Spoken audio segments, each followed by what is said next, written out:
एक ऐसा शख्स जो आपकी बात को पूरा सुनेगा, कान लगाकर भी और ध्यान लगाकर भी, लेकिन फिर भी वो आपकी बात को एक्सेप्ट करने के बजाय अपनी ही बात पर अटल रहेगा। मतलब वो मानेगा नहीं कि आप सच बोल रहे हो, आपकी वजाहतें, आपकी एक्सप्लेनेशंस जाया जाएंगी इसके आगे। इन साइकोलॉजी इस शख्स को डिनियल पर्सनैलिटी कहते हैं, एक ऐसी नफ्सियात जिसमें सच को जानबूझकर एक्सेप्ट न करना। मतलब कि वो एविडेंस और प्रूफ को देखेगा भी, आपकी बात भी गौर से सुनेगा, लेकिन वो मानेगा नहीं। उसके दिमाग के कॉग्निटिव डिसोनेंस में जो एक बिलीव है, अगर उस बिलीव के, उस यकीन के अगेंस्ट कोई बात आ जाए तो फिर वो अनकंफर्टेबल फील करता है। इसलिए वो आपकी एक्सप्लेनेशन को इग्नोर करके अपनी ही बात को दोबारा से रिपीट करता है। एक डिनियल पर्सनैलिटी एक कन्फर्मेशन डिसऑर्डर का शिकार होती है। मतलब वो सिर्फ वही बात सुनेगा जो उसके खुद के थॉट्स को सपोर्ट करती है। वो एक तरह से इनवैलिडेटर होता है, दूसरे की फीलिंग्स, फैक्ट्स या वजाहत को बार बार इनवैलिडेट करता है। मतलब वो वजाहत को सुनकर फिर से सेम वही बात को रिपीट करता है। उसका दिमाग ऑलरेडी डिसाइड कर चुका होता है कि मैं नहीं मानूंगा, तुम जितनी भी वजाहत दो।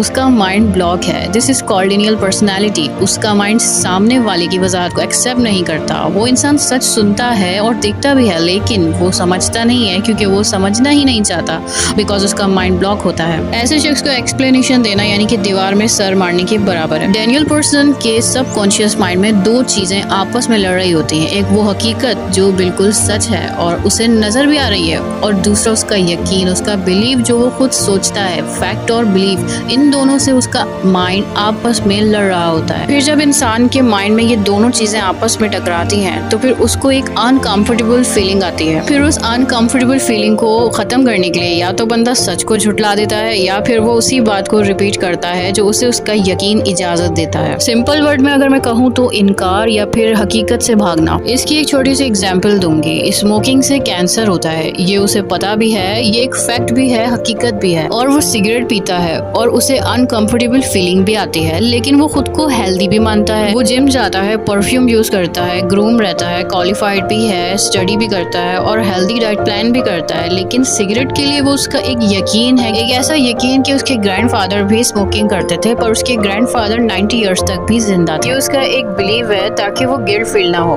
और वो इस बात को एक्सेप्ट नहीं कर सकता। इसलिए वो इंसान सुनता जरूर है पर वो एक्सेप्ट नहीं करता, क्योंकि अगर उसने एक्सेप्ट कर लिया, उसने मान लिया, वो उसका पूरा नैरेटिव टूट जाएगा। नैरेटिव मीन्स एक स्टोरी, एक कहानी, एक ऐसी कहानी, एक ऐसी स्टोरी जो हम या तो दुनिया को सुनाते हैं या फिर हम खुद को बता रहे होते हैं। फॉर एग्जाम्पल, उस बंदे ने माइंड में पहले से नैरेटिव क्रिएट कर रखी है कि तुम गलत हो। अब तुम जितनी भी एक्सप्लेनेशन दे दो, जितनी भी वजाहत दे दो, अगर वो तुम्हारी एक्सप्लेनेशन एक्सेप्ट कर ले तो उसकी पूरी कहानी टूट जाएगी। और याद रखना, अपनी कहानी कोई आसानी से नहीं तोड़ता। अब यहाँ तक तुमने सीख ही लिया।